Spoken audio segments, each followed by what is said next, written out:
ఈరోజు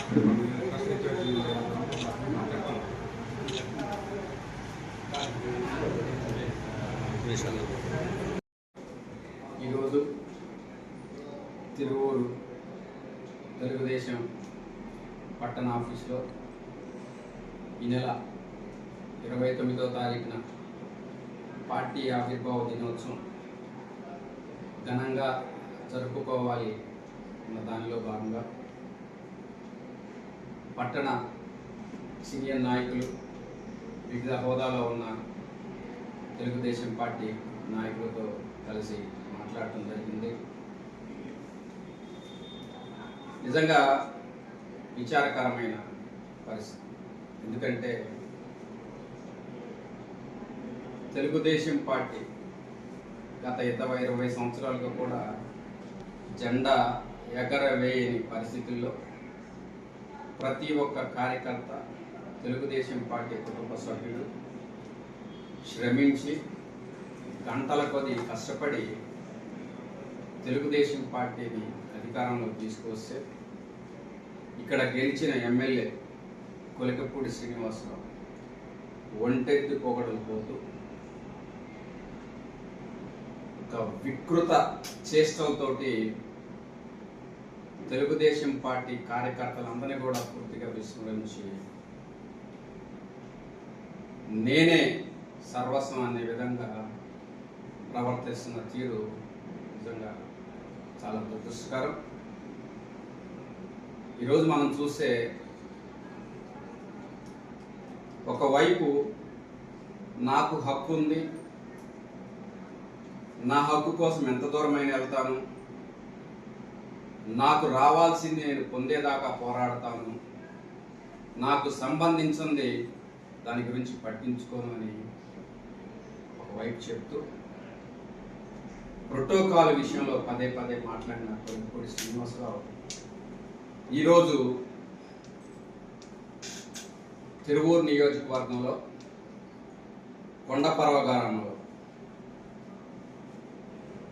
organic farming మీద organic రైతులతో సమావేశంలో మాట్లాడటం జరిగింది. కొలికపూడిని ఒకటే అడుగుతున్నాను, పదే నువ్వు ప్రోటోకాల్ వేదాంతం తీసుకొచ్చి నాకు తెలియకుండా నాయకులు ఇక్కడికి వస్తున్నారు, నాకు సమాచారం ఇవ్వకుండా మీటింగ్లు పెడుతున్నారు అనేసి అబద్ధాలు పదే పెద్దలకు చేరవేస్తున్నావే. మరి నువ్వేం చేస్తున్నావు? నీ పక్కన ఏ నాయకుడైనా ఉన్నాడా? ఈరోజు ఆర్గానిక్ ఫార్మింగ్ మీద నువ్వు సమావేశానికి వెళ్ళావు, నీకు తెలియదా? ఇక్కడ organic certification authority chairman Devadatta నేను ఇక్కడ ఉన్నాను తిరువూరు నియోజకవర్గంలోనే అన్నది నీకు తెలియదా? అంటే ఎమ్మెల్యే అయితే ఏమైనా చేయొచ్చా, ఏమైనా నేను చేసుకుంటూ వెళ్తాననేసి నినాదమ్మా. మరి అలా అనుకున్నప్పుడు ప్రోటోకాల్ గురించి మాట్లాడటం ఎందుకు?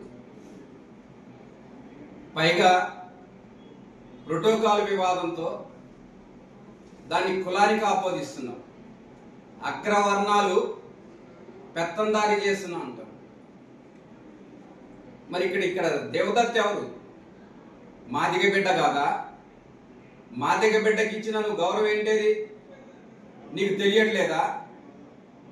నీ అహంకారం కాకపోతే తెలుగుదేశం పార్టీ కార్యకర్తలు గెలిపిస్తే దాన్ని నువ్వు నీ బలుపుగా చూపించుకుంటున్నావు, అవునా కదా?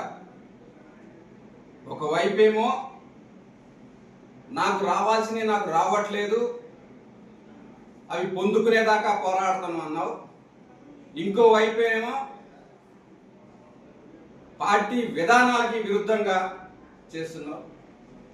నిజంగా నీ పోకడలు ఎలా ఉన్నాయంటే చెప్పేది ఒకటి, చేసేది ఒకటి.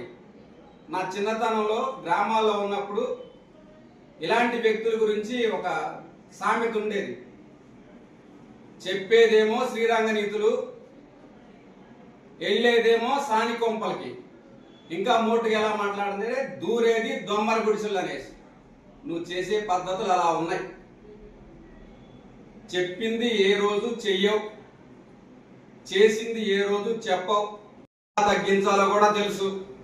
ఎందుకంటే నువ్వు పదే పదే చెప్పుకుంటూ నేను దళిత బిడ్డననేసి, నేను కూడా మాదిగ బిడ్డనే, నీకన్నా తక్కువ ఏమీ కాదు. ఆ విషయంలో ఒక అడుగు ముందే ఉన్నాను. ఒక రకంగా చెప్పాలంటే నువ్వు ఎలక్షన్ ముందు ఒక 30 రోజుల ముందు వచ్చావు. నీకు అదృష్టం బాగుండి బాబు గారి టికెట్ ఇచ్చారు. కానీ నేను 3.5 సంవత్సరాలు కష్టపడ్డాను, నీకన్నా ముందే ఉన్నాను అన్ని విషయాల్లో. ఇక్కడ పరిస్థితులు బాగా తెలుసు నాకు. ప్రతి ఒక్క తెలుగుదేశం పార్టీ కుటుంబం వ్యక్తులకు తెలుసు, తెలుగుదేశం పార్టీ నాయకుల గురించి కూడా తెలుసు. వీటన్నిటిని విస్మరించి ప్రతిసారి నేను దళిత కార్డు తీస్తాను, దళిత బిడ్డని, దళిత బిడ్డకి అవమానపడుతుందంటే ఇక్కడ కూడా మేము కూడా మాదిగ జాతి బిడ్డలమే, మేము కూడా దాన్ని ఎలా ఎదుర్కోవాలో తెలుసు. తప్పనిసరిగా ఈరోజు జరిగిన దానికి ఈ పంచాయతీని బాబు గారి దగ్గర పెట్టడం ఖాయం. రాతపూర్వకంగా నువ్వు ఏదైతే అసత్యాలు జిల్లా ఇన్ఛార్జికి ఇస్తున్నావో, జోనల్ ఇన్ఛార్జికి ఇస్తున్నావో, లేదంటే జిల్లా మినిస్టర్కి ఇస్తున్నావో, వాళ్ళందరూ కూడా వాస్తవాలు తెలియజేసి నువ్వు పార్టీని ఏ విధంగా భ్రష్టు పట్టిస్తున్నావు, పార్టీని ఏ విధంగా నాశనం చేస్తున్నావు, కార్యకర్తల మధ్య ఎలాంటి విద్వేషాలు, లేనిపోని కుల విద్వేషాలు పెంపుస్తున్నావు, అవన్నీ కూడా కూలంకషంగా పెద్దలకి తెలియజేయడం జరుగుద్ది. సో నిన్ను తప్పనిసరిగా తిరువూరు నియోజకవర్గం నుంచి తరిమి కొట్టడం జరుగుద్ది అనేసి